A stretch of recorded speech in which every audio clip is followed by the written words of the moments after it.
Hey guys, so how we doing today? Hopefully better than Sri Lanka. So, a terrorist group, possibly NTJ, or maybe even a remnant of ISIS, has completed a jihad on Easter Sunday recently, and the way they went about it was sickeningly clever.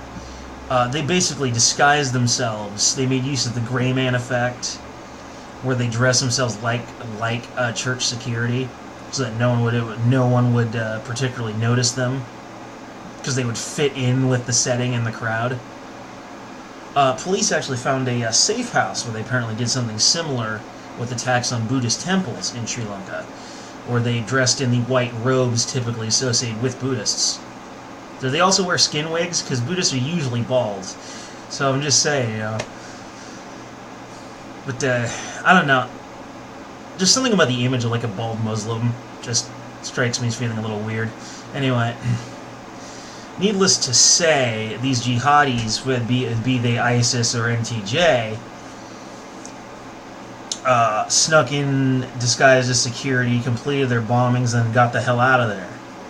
These guys, whoever they are clearly experts. They know what they're doing. And the local archbishop blames poor church security for the incident. Now, he says that we are not satisfied with the security arrangements and urge authorities to ensure our safety. Yeah, well, what do you expect them to do when they're literally running around disguised like their own guys?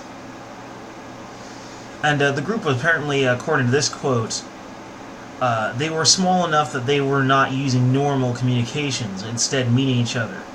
In short, they were meeting each other in person in tight-knit groups to avoid electronic surveillance.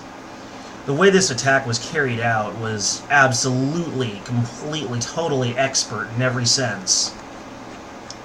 They've done this shit before. Now, as I said earlier, ISIS has claimed responsibility, saying we also felt there has to be some international links. Which could certainly be possible. This could be a multinational operation. That is certainly possible, since they seem to not be able to solidly link it to any one group. And further noted in this quote, a source close to the president of Sri Lanka says, since there is an investigation into his possible failure in preventing the attacks, Jaya Sundara has been sent on compulsory leave. Is that really the policy everywhere? Someone fucks up, so they send him on compulsory leave, essentially a paid vacation? That always just seemed a little ridiculous to me. But it has also been said that at a time when the whole country has been affected by a major catastrophe, politicians should stop finding fault with each other. Instead, they must have broad discussion on what steps need to be taken to solve this and take this country out of this crisis. I agree. That is a wonderful sentiment. Sri Lankan tourism has gone down, particularly in the city of Colombo, where most of this happened. They were expected to fall to 50% over the next 2 months because of the bombings. Tourist arrivals in areas elsewhere in Sri Lanka would likely go down by about 30%. In India, police said they had raided the homes of 3 people in the southern state of Kerala, close to Sri Lanka, in connection with their links to Islamic State. They did not say if there's any connection to the attacks in Sri Lanka. This was absolutely a multinational operation. Very well executed, very well carried out. These people have obviously done this sort of thing before. Yep, militant Islam. Man, I don't know what it is about these Abrahamic religions and their seemingly inherent need to otherwise attack or delegitimize other people's religions, you know? If I didn't know any better, I would say they were almost insecure about their own beliefs.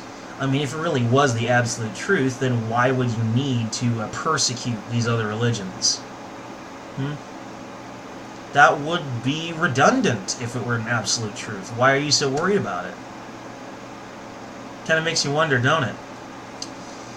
Probably the only Abrahamic religion, in my opinion, that's worth anything is probably, I don't know, Satanism. That's generally neither here nor there. Bottom line is, though, Sri Lanka is in a mess. And there's really not an easy solution for any of this shit. When you've got professional Islamists, or, professional jihadists, I should say, as there are Islamic protest groups that protest this practice of violent jihad. But really, none of these protest groups have really done anything of any real impact as of yet. Like I said, I think the only solution here at this point is just maybe start searching people at the door. Checking everyone, making sure of their identity. I know that's going to be uncomfortable, maybe even slightly authoritarian, but at this point, what else are you going to do? It's really the only realistic solution at this point. I mean, what else are you going to do? Because these guys are too good for any other solution to honestly work, except for maybe, like I said, giving everyone a pat down, giving everyone you see a shakedown, so when you come toward a religious site, you're going to have to search them and check to see if they're an actual worshiper or practitioner of that religion. Otherwise, get ready to see some more folks explode. Anyway,